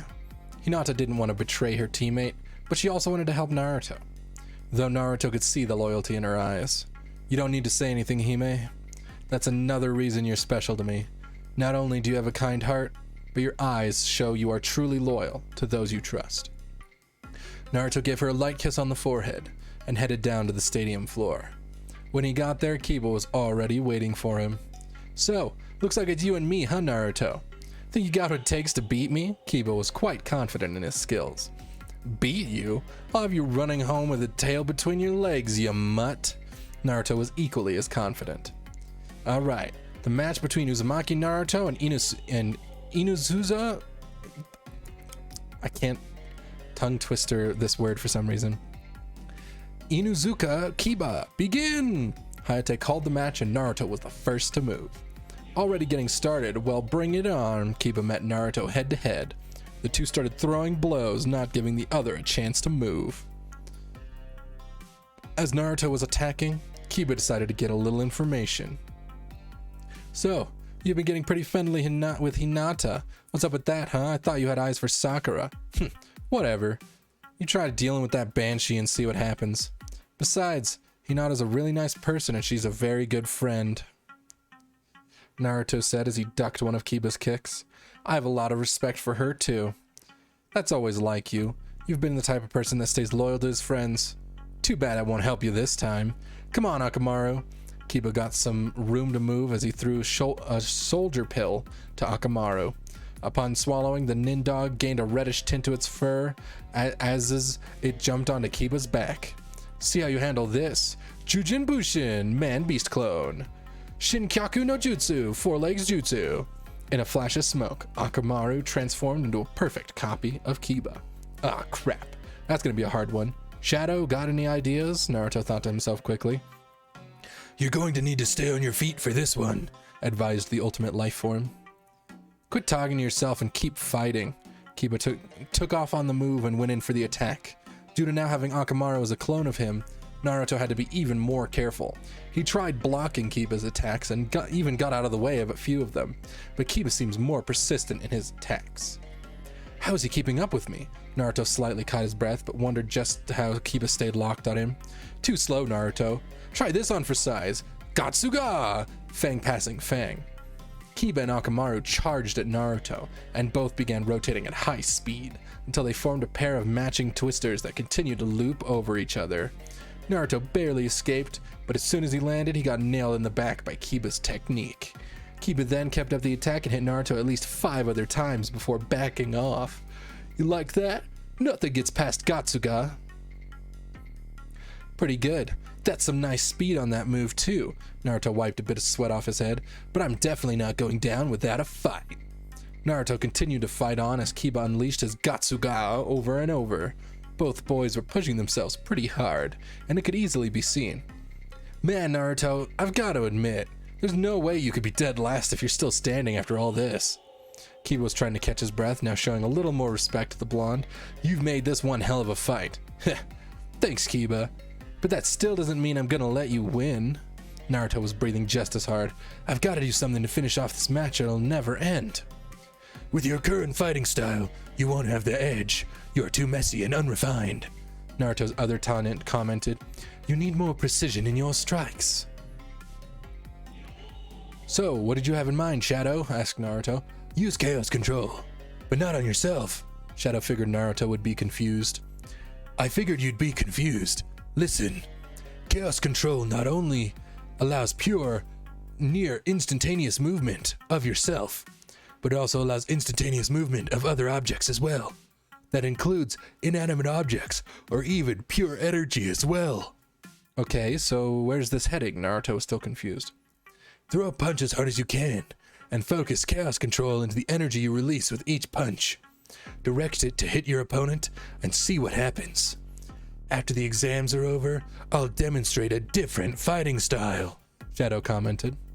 Kiba looked at Naruto and wondered why he spaced out for a bit. Hey, Naruto, are you okay over there? You look like you lost yourself. Naruto shook his head to focus again. Sorry about that. Alright, you showed me something new. It's time I show you something new. Naruto pulled his fist back and cocked his fist. You're gonna be surprised. Naruto thrust his fist as hard as he could while keeping his focus and using chaos control at the same time.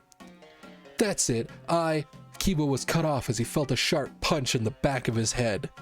Hey, what the? He felt another hit in the back of his head. It's a part of a new taijutsu style I'm developing. It's called Chaos Style. The reason why?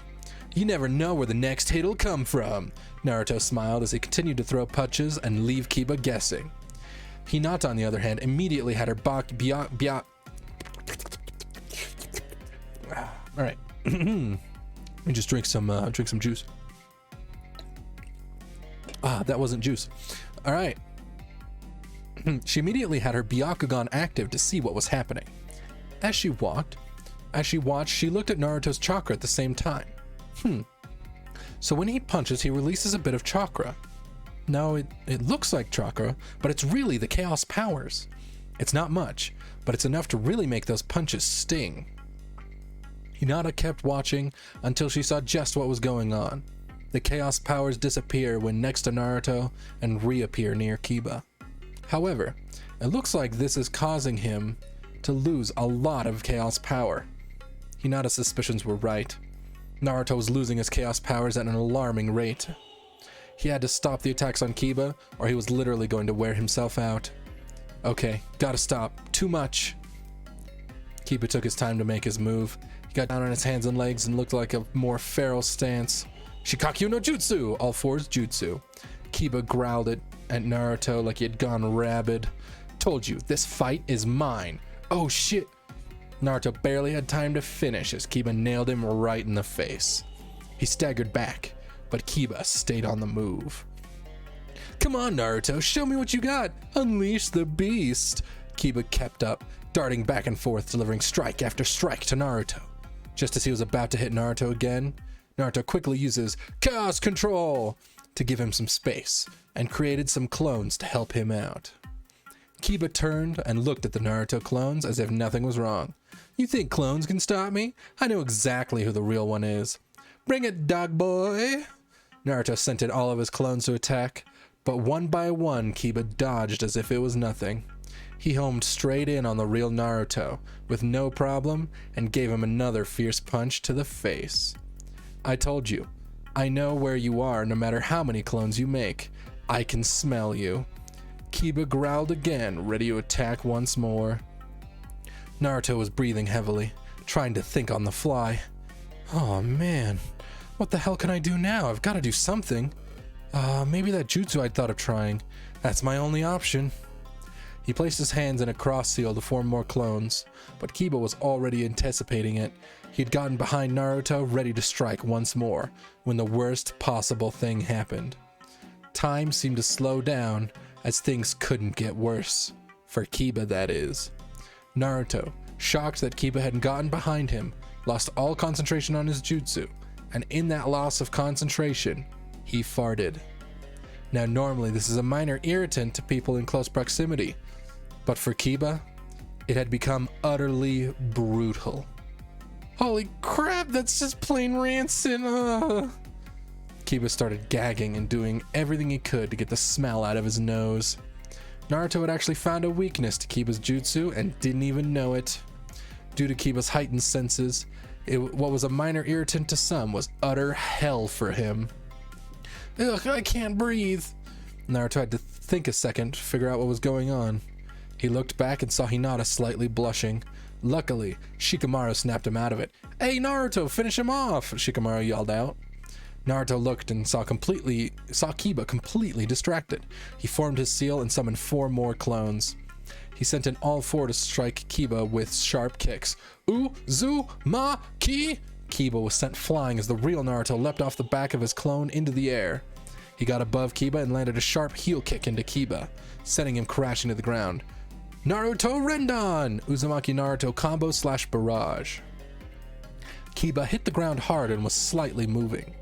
Hayate came over and saw he was out. Winner, Uzumaki Naruto! Everyone was in utter shock. Naruto had beaten Kiba? I won? Naruto took a second to let that sink in.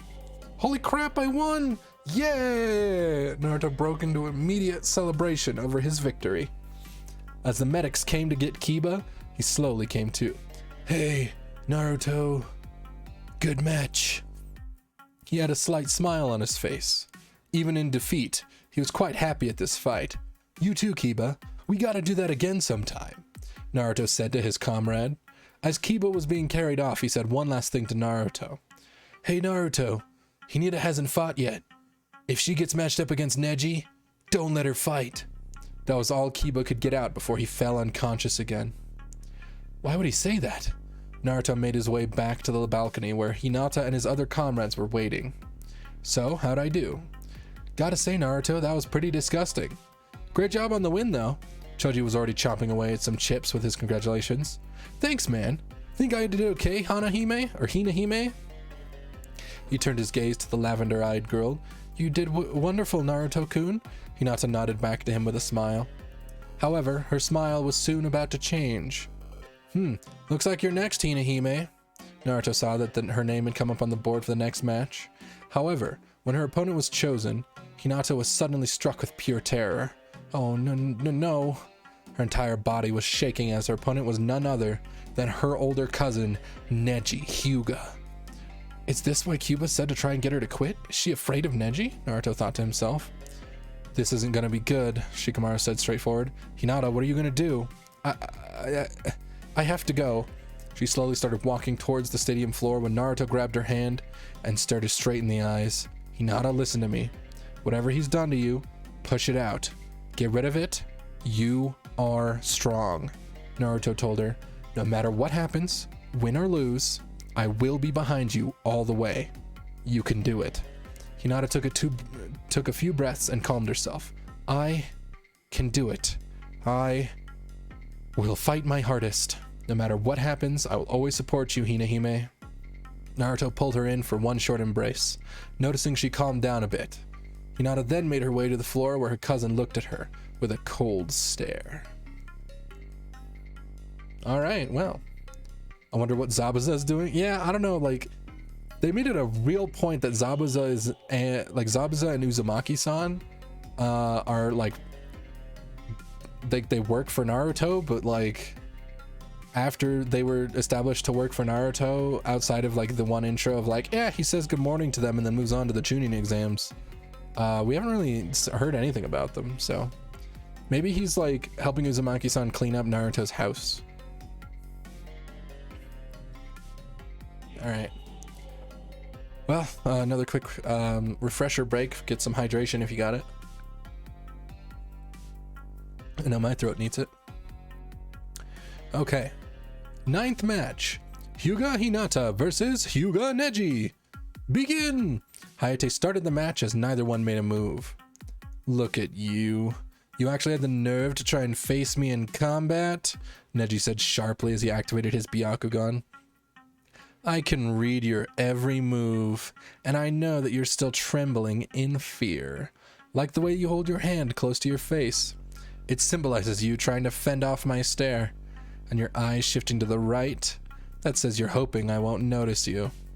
Well, I can. I see you crystal clear. Oh, how the princess of the Hyuga clan trembles. Back up in the stands, everyone couldn't believe just how cold Neji was. What the hell? What's he trying to do, and why'd he call her Princess of the Hyuga? He's attacking her. Not physically, but mentally, Shikamaru replied. Neji was last year's Rookie of the Year. He's one of the strongest genin to ever come out of the Hyuga clan. As for what he said, Hinata is the heiress to become the next clan head. She's what is known as a part of the main house of the Hyuga clan. Neji, as her cousin, is a part of the branch house of the clan. So, what's that got to do with it? Naruto was somewhat confused. Luckily, Kurenai was there to explain further. Naruto, the Hyuga clan is an old clan, with tradition that has been divided in two. The main house is the house of leadership, while the branch house is there to serve the main house, Kurenai explained carefully. Because of this, there's become animosity between the two. So that's what's going on? Naruto turned over the balcony and yelled as loud as he can, Hinata, don't let that jerk break you, you're stronger than he thinks! Show him what for and kick his ass! Hinata snapped out of her fear and heard Naruto's words. They echoed in her head over and over as she remembered that he was proud of her no matter what she did. Pathetic. Screaming out like this is a sports match, Neji said with disgust. Doesn't matter. Are you going to... He didn't even finish as he saw Hinata shift into a fighting stance. I won't give in, Neji-ni-san, Hinata said as she activated her own Byakugan. Come! Neji growled in anger as he looked at the confidence she had built. Very well. He shifted into the same stance and the match truly began. Both Hinata and Neji were throwing strike after strike, deflecting each other's strikes. As Naruto watched, he wondered why it looked like they weren't hitting each other. Why are they missing? He wondered why Hinata hadn't landed a clean hit. The Hyuga use a different style of taijutsu. Naruto turned to see Neji-sensei's Maito Gai standing there. Unlike myself and Lee, who use the Tekken or Iron Fist style to inflict blunt damage and break bones, the Hyuga use the Juken or Gentle Fist style. They rely on targeting the internal organs or chakra network to do damage. Because of the Byakugan, they have the perfect sight of the chakra network, allowing them to pinpoint chakra receptors and disable them. Okay, that's not good, Naruto said as he turned back to the fight. Hinata and Neji kept up with each strike after strike until Neji landed a sharp uppercut to Hinata's chin, knocking her back. She staggered a bit but got her balance and ran in to continue the attack. Neji had seen this and anticipated. As Hinata tried to land a sharp strike to his chest, he caught her hand just before and stood there. Trying to attack? That seems quite ineffective, doesn't it? He grabbed the sleeve of her coat and slid it back, revealing several red spots along her arm. Not much you can do without your chakra, can you? Hinata was in shock at seeing that Neji had disabled her without even her knowing. Before she could even react, Neji landed a thunderous palm strike to her face, sending her crashing to the ground. The force was enough to slightly make her bounce off the ground as Neji moved in and hit her with a massive palm strike to the stomach, putting her back on the ground. Is this what the main house has to offer? You are weak. Neji looked at Hinata in disgust as she tried to get back on her feet. Before she could get up, he hit her with a sharp roundhouse kick to the head, knocking her back down. You, who are heiress to our clan, you have no desire. Naruto saw this and started getting angry. Not only him, but Shadow was feeling it as well. He's really starting to piss me off. Shadow growled as Neji kept up his brutal beating of Hinata. You and me both. Naruto was just as angry. Hinata was slow to get back to her feet. Her body hurt all over from the beating she took from Neji, but she still had a small smile on her face. Why are you smiling? Neji screamed. It's just that I feel bad that you have to suffer, Hinata said as she slightly coughed up some blood. I wish you didn't have to. She moved back into her fighting stance yet again. But I cannot lose to you. Hinata took off running with everything she had. Naruto-kun is watching me. He believes in me. I can't let him down. Neji never moved as Hinata neared close. The moment she was about to strike, he made his move, nailing her with a palm strike right in the chest. Time froze for a minute as Hinata slowly fell to the ground. You weak excuse of a human. You really thought you could fight me? You feel bad at my pain? You know nothing of my pain. He walked away as Hayate checked on Hinata. Winner of the 9th match. Hyuga, don't you dare call this match, Naruto shouted. She's not fucking down yet. Needless to say, everyone saw Hinata slowly get to her feet, still willing to fight. I said I won't quit. Hinata's body was entirely shaking as she was drawing the last bit of willpower she had. I'll prove I'm not a failure. Neji saw nothing but red as she refused to stay down. It pushed him so much that he charged full speed at Hinata, ready to kill her. Die! Inches before Neji landed his attack, Naruto used chaos control and blocked his strike. He felt his arm go completely numb, but he had kept Hinata from getting hit, though he wasn't too happy about it. Don't you dare think about laying another finger on her. Really? And what do you plan to do about it? That's when Neji saw Naruto's eyes. They weren't the normal blue, but were now red. Even with the Kyuubi's chakra sealed, Naruto had somehow drawn on some of the residual trace of her chakra and felt nothing but pure rage for Neji. Push me far enough and I'll rip those eyes out of your head. Naruto's voice growled as Neji just smirked and backed off. Whatever, my destiny remains that I'll be victorious and you're still nothing but a loser. Neji didn't care and went back to the stands to await the final match. Naruto turned around to see Hinata barely standing. Hinahime, come on, say something. Naruto put his hands on her shoulder, but her legs completely gave out. He barely managed to catch her with his good arm before he hit the ground. As she lay on the ground, Naruto noticed her breathing was very shallow. Kurenai saw this and knew exactly what's happening. Get a med team over here, she's going into cardiac arrest. Kurenai ordered as 2 medics immediately came out. They moved quickly, getting her onto a stretcher and getting her to the infirmary. Kurenai went with her, but before she left, she looked at Naruto. Believe in her, Naruto. Believe in her and she won't give up. Naruto took those words to heart as he saw some of Hinata's own blood on the ground. He bent down and dipped his hand in her blood and looked at it. He then stood up on his back and stared at Neji, who was on the stairs. Neji! The Hyuga prodigy turned around to see Naruto's fist with Hinata's blood pointing at him. Mark my words, your life depends on her own. If she loses her life because of you, I will make you suffer. Do you hear me? If she dies, I'll beat you so bad you'll beg me to kill you. Neji blew it off like it wasn't important.